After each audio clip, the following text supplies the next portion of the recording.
Halo semuanya, khusus buat kalian anak kelas 10 yang luar biasa, selamat datang di sesi bedah materi kita. Hari ini kita punya satu misi yang sangat penting, yaitu siap-siap buat jadi juara di ujian akhir semester sosiologi kelas 11 nanti. Ya, kita emang curi start sedikit, tapi percaya deh, ini bakal ngebantu banget.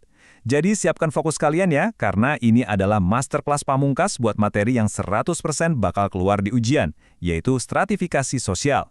Kita bakal bongkar modul ini sampai jadi panduan yang super gampang diingat. Yuk, tarik napas panjang, siapin catatannya, dan mari kita mulai. Pernah kepikiran gak sih, pas kalian lagi ngamatin orang-orang di sekitar, masyarakat kita ini tuh seolah-olah berlapis-lapis secara alami. Mirip banget kayak piramida raksasa di dalam video game. Ada orang-orang yang posisinya di level paling atas, ada yang di level tengah, dan ada juga yang di level bawah. Terus, kenapa bisa gitu ya? Dan siapa sebenarnya yang nentuin posisi-posisi ini? Nah, pertanyaan-pertanyaan ini yang jadi inti dari pelajaran sosiologi pas kita lagi ngomongin struktur masyarakat. Untuk hari ini, kita bakal ngebedah 6 hal penting. Mulai dari pengertiannya, karakteristik dan prosesnya, dasar ukurannya, sistem stratifikasinya, status dan perannya, sampai ke fungsi sosialnya. Ingat aja 6 alur ini, dan kalian udah setengah jalan menuju nilai A buat ujian nanti. Oke, kita mulai dari yang paling basic ya, bagian pertama. Apa sih sebenarnya stratifikasi sosial itu? Ini fondasi banget nih buat dipahami. Kalau kita bedah istilahnya, kata stratifikasi itu asalnya dari bahasa Latin, yaitu stratum, yang simpelnya berarti lapisan. Jadi, stratifikasi sosial itu apa?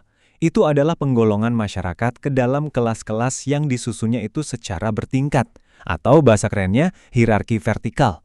Buat ujian nanti, kalian harus ingat kata kuncinya ya, penggolongan vertikal dan kelas-kelas yang bertingkat. Jangan sampai lupa tuh. Bayangin aja bentuk masyarakat kita tuh persis kayak piramida. Kita bisa ngebagi masyarakat ke dalam kelas atas atau upper class, kelas menengah atau middle class, dan kelas bawah atau lower class. Dan perhatiin deh, makin tinggi lapisannya, biasanya makin sedikit juga jumlah orang yang ada di sana. Benar-benar kerucut ke atas kan bentuknya? Lanjut ke bagian kedua, masuk ke pertanyaan logis berikutnya nih. Gimana ceritanya orang-orang bisa masuk ke lapisan-lapisan itu? Prosesnya tuh kayak gimana sih? Nah, di sosiologi, proses terjadinya lapisan ini terbagi jadi 2. Ini sering banget ditanyain di soal ujian loh.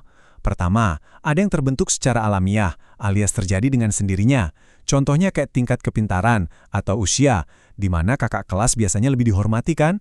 Atau bisa juga dari harta bawaan lahir. Kedua, stratifikasi yang sengaja disusun. Ini biasanya dibikin sengaja demi pembagian kekuasaan. Misalnya struktur di sekolah kalian, ada kepala sekolah, guru, sampai staf, atau posisi direktur di sebuah perusahaan. Terus apa aja dong ciri-ciri yang ngebedain tiap lapisan ini? Gampangnya ada 3 ciri utama.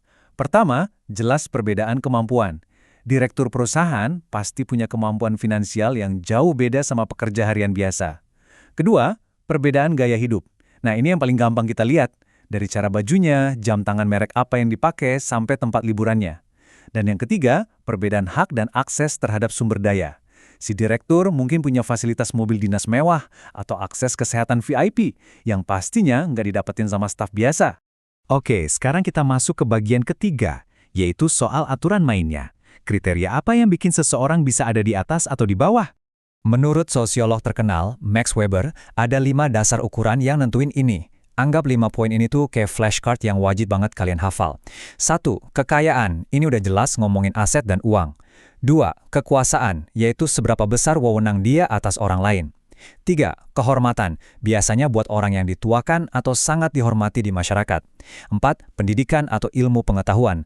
Dan 5. Keturunan, contohnya orang yang memang lahir dari keluarga kerajaan. Yang seru buat dibahas itu kalau kita ngebandingin dasar nomor 4 dan 5 tadi. Di satu sisi, ada rasa hormat dan status yang didapat dari kerja keras abis-abisan, begadang belajar, sampai akhirnya dapat gelar sarjana.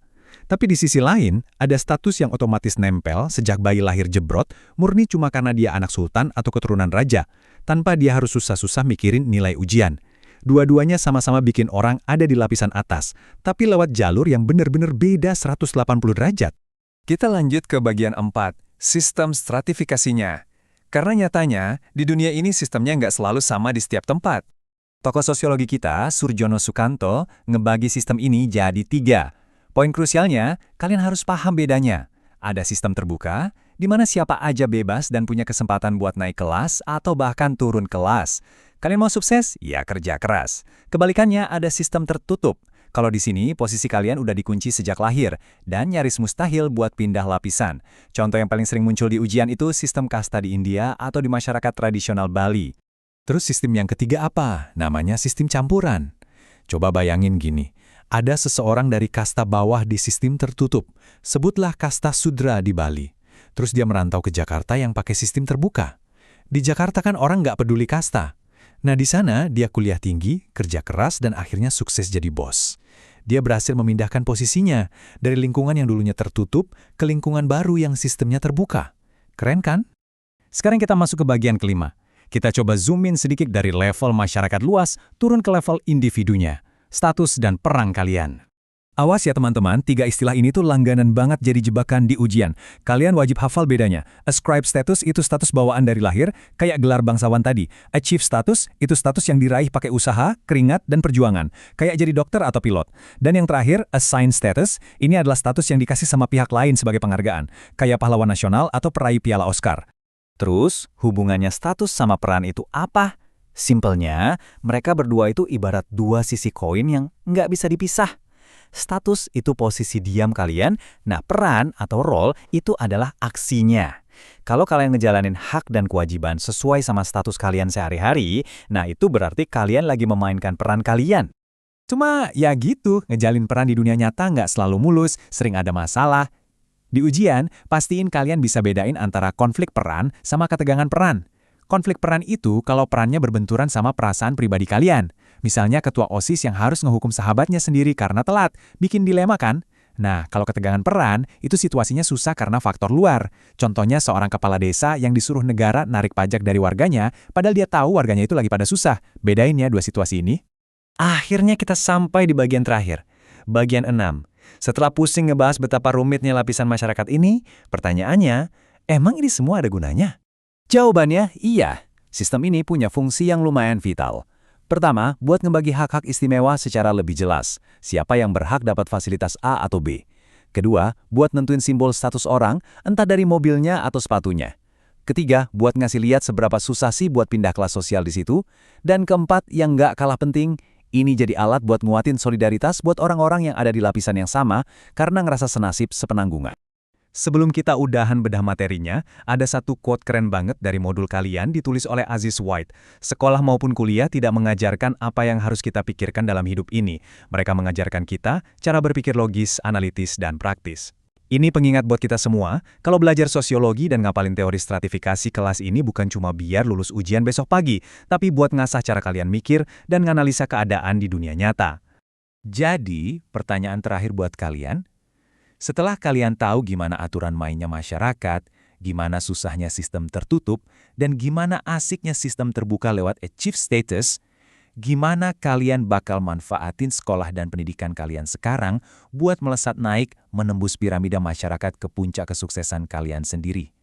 Terus semangat belajarnya, siapin ujian dengan mantap, dan sampai ketemu lagi di sesi bedah materi berikutnya.